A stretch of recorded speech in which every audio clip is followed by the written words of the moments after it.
All right, so I'm going to try something new today and kind of just tell a Bible story while I'm doing my makeup. And this video idea is basically entirely inspired by Haley Elizabeth. If you know Haley Elizabeth is YouTube Elizabeth's YouTube. She retells like true crime and conspiracy theories while she does her makeup, and I just love her. I like to have her videos playing, even when I don't watch them, just because I like her voice, and she has a really cool way of telling stories. And so I really love the Bible and learning about the Lord and what He's doing and what He has done. So I thought it would be cool to kind of use her template to do it this way. And I've been praying for kind of a creative outlet because I have no practical creative skills. I've tried taking like drawing classes and painting classes and all that kind of stuff, and I just kind of suck at all of it. But I'm doing a dopamine fast, which is essentially trying not to watch TV, like trying to kind of get away from my like reptilian brain where I need instant gratification. So not doing as much like phone or TV or eating sugar, drinking pop, or things that like hike up my dopamine, and just being more comfortable, being in rest and just being a better receptor to what the Lord is saying to me. Trying to have like a quieter life as opposed to a busy life where I'm just so distracted. Anyway, and so I've been doing that this week. And while I was doing that, I felt like the Lord gave me an idea to do this YouTube video. So I'm going to try it. And we're going to see how it goes. Yeah, I don't know how to do makeup really, so just bear with me here. But I'm going to pray in before I start, and then we'll go for it. So Lord, I pray that as I'm doing my video today, that you would give me the words to deliver your message and to represent you well. I pray that you would give anyone listening ears to hear and pick up what they need to hear from the story. I pray that I would not be boring, and I love you so much, and I pray that this would glorify you and just please you to have this message delivered. Amen. Okay, so today I'm going to talk about Esther, and I kind of chose Esther because it's an Old Testament book, and it's kind of an autonomous book, so it's connected to the others, of course, but not explicitly, because a lot of the stories in the Old Testament have the same characters for many different books, but Esther's kind of isolated characters. They're only in the book of Esther, and it's a pretty short book. I think it's 9 or 10 chapters, 10 I think, so it's a nice short book to go through. And so the backdrop of Esther is set. At one point there had been a Babylonian, the Babylonians had captured the Israelites. So the Israelites are God's chosen people. Think like, Abraham, Moses, Isaac, all those famous people who you've probably heard of. And they are God's chosen people. And they got captured by the Babylonians, which was all part of God's plan. They were not obedient. They were really into like idolatry. And so the Lord kind of used that captivity and that punishment, if you will, to help turn their hearts back to Him.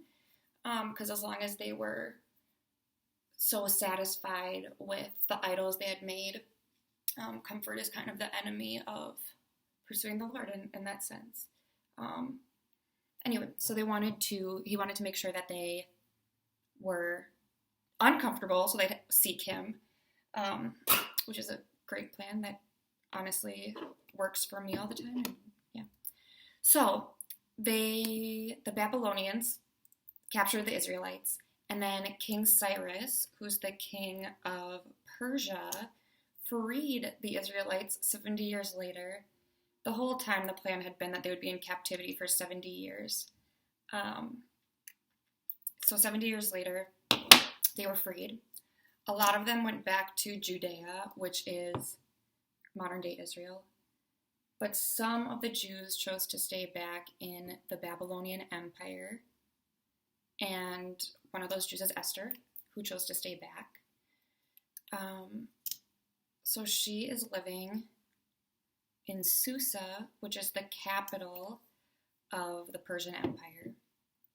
And the king of Persia at this time is King Xerxes. And he is portrayed as kind of a lush, like he is really into drinking and partying and women, and he likes to show off what he has, and he's kind of, how can I describe him? Maybe like the Scott Disick of Persia. And so he has this party where, I guess it's an exhibit where he's just like showing off what he has for 180 days. And after the 180 days is up, sorry, I'm getting texts. After the 180 days is up, he throws this feast that lasts 7 days. And so it's kind of like the men are inside having this feast that lasts 7 days. And the queen, her name is Queen Vashti, she's having another party with the women. She's having another party with the women at a different area of the house. So it's like a men party and a women party. And on the 7th day of the party, so the last day of the party, the king is like very drunk. As we talked about, he's kind of a big partier.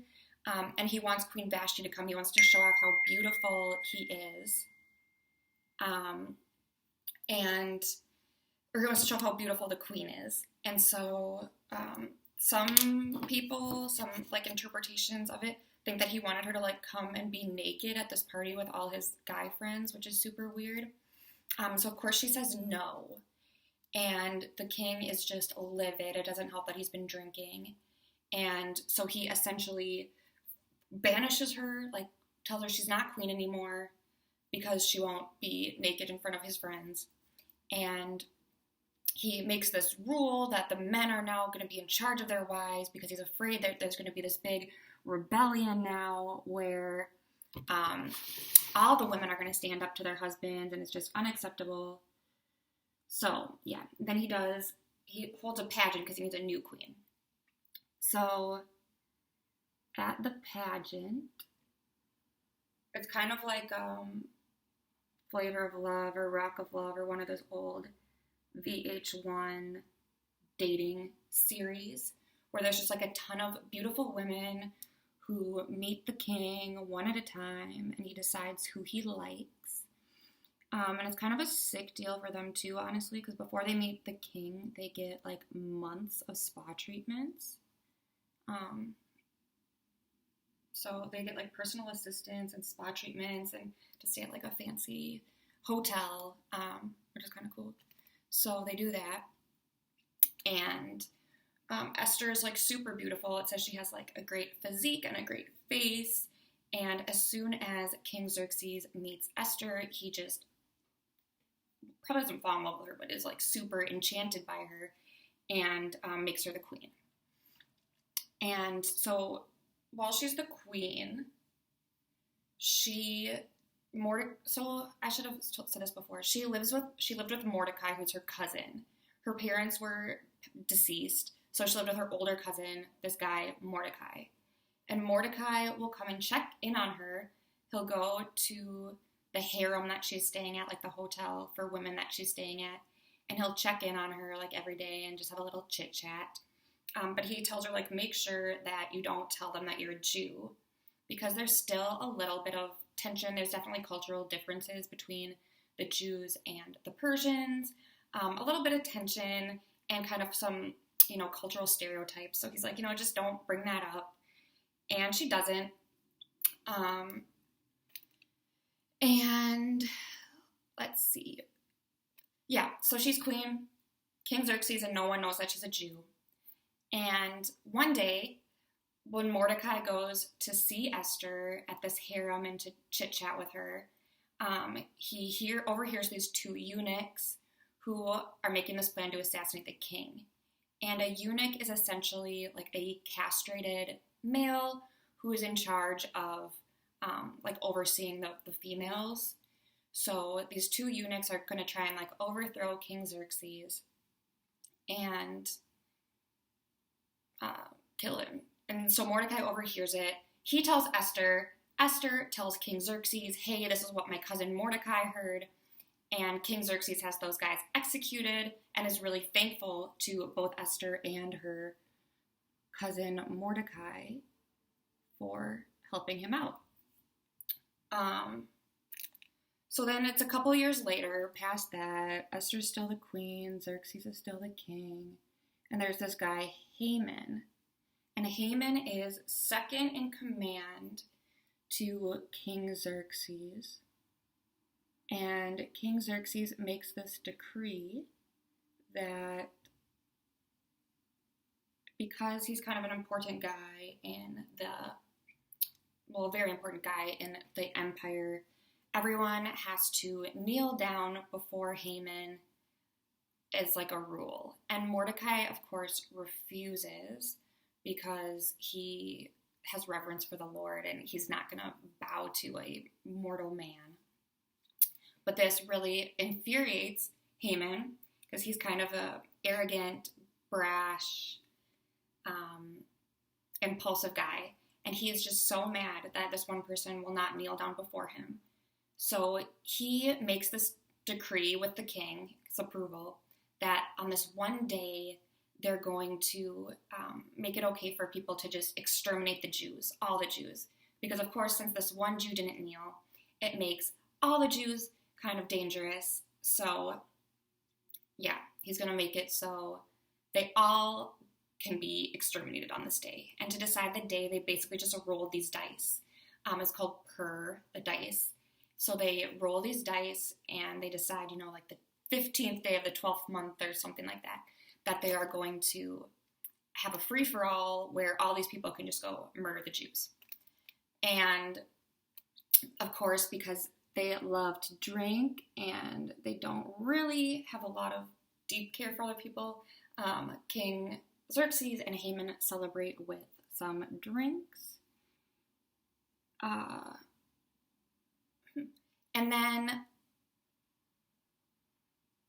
Mordecai talks to Esther once they find out that this is going down. And he tells Esther that she will have to tell the king that she's a Jew and stand up for them. Because, like I said, the king really loves Esther. At least he's very infatuated with Esther and probably would not want her to die. Crazy. And so she is a little nervous to do it. One reason she's nervous is because you cannot go just talk to the king unless you have an appointment. And of course she's also nervous because they're really like anti-Jew at this point in time.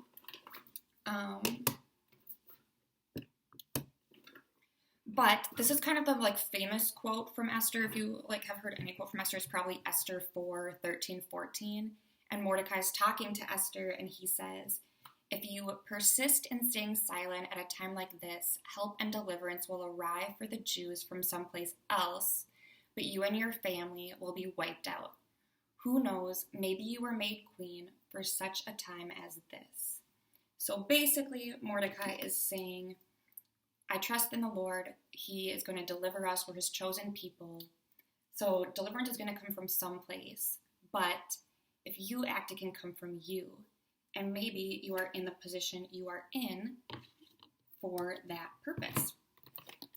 And that really hits home with Esther.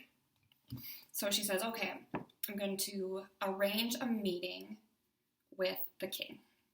So she meets with the king and actually also Haman. And the first night they have dinner.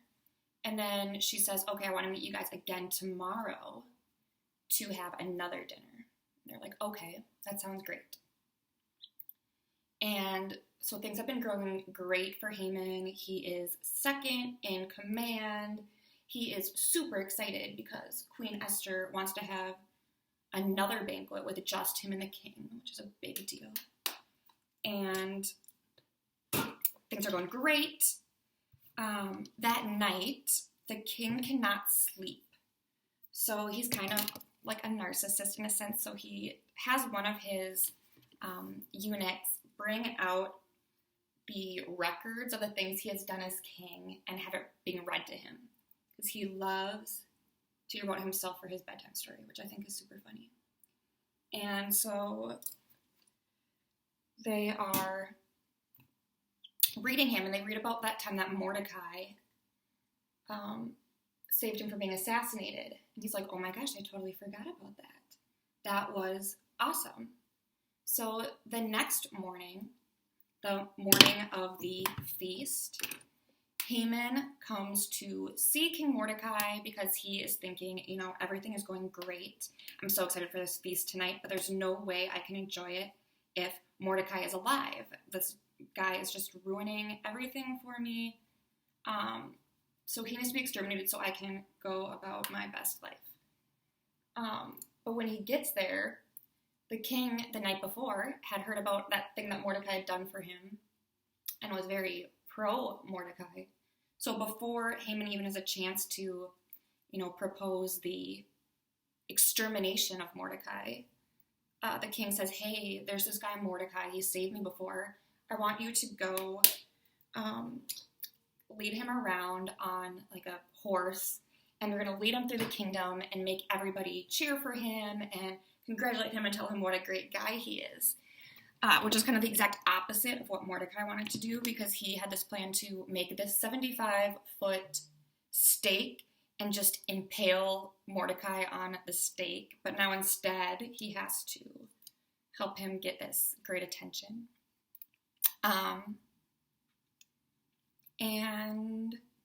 So that's kind of where the story pivots. And so then that night, they have the second banquet, where it's the queen, Esther, and Mordecai, and King Xerxes. And at that banquet, she takes the advice that Mordecai had given her and the conviction that I'm sure she got from the Lord, and she tells him, King Xerxes, that she is a Jew, and she talks about the plan that Haman has to exterminate the Jews and how that would impact her. And the king is, of course, drinking again, so he's acting a bit rash again. But the king is drunk, and he orders that Haman be impaled on the very stake that he made for Mordecai. So it's a total reversal of what his plan was. Now that Esther is threatened and Mordecai is threatened, Haman's the one who's going to go down. But then there's one problem, which is that the decree to kill the Jews is still in place, and evidently you cannot take back a decree like that. So Esther and Mordecai have to get a bit creative, and they make a counter decree in which the Jews can defend themselves. So on this day, I forget what day it is, like the 15th day of the 12th month or whatever, when all these people are going to attack the Jews can fight back, and the Jews just annihilate them. And Mordecai gets elevated to like the second top position under King Xerxes, and they create a feast to commemorate their deliverance from the Persians, and it's called Purim, which is, remember the pur was the dice that Haman used to decide the day, and so the festival is called Purim, P-U-R-I-M, I'm probably saying it wrong. And that is the festival to celebrate that they are free. And so it's kind of a cool story of vindication and deliverance. And the crazy thing is, it's like the one story in the Bible that does not talk explicitly about God. So we have to look at it, and of course, like, the word is God, so we're like, where is God in this story? And we can look at it and see that even when things look like they're going horribly wrong, and even when we don't explicitly see God, and even when these characters are a bit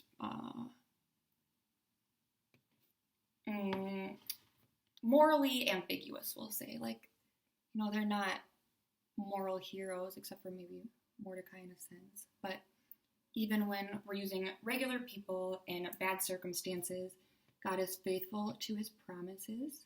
And his promise was that the Jews were his chosen people, that he would deliver them, that he would be with them, that they would multiply. And even when it seems that it won't be that way, Mordecai and Esther have faith that it will be, and they step out and act in faith.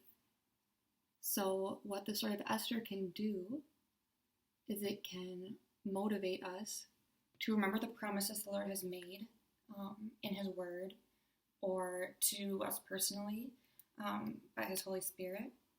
And we can step out knowing that these things are true, even when we can't possibly see a way that it would pan out, when it seems like all the odds are against us. We can step out and trust the Lord.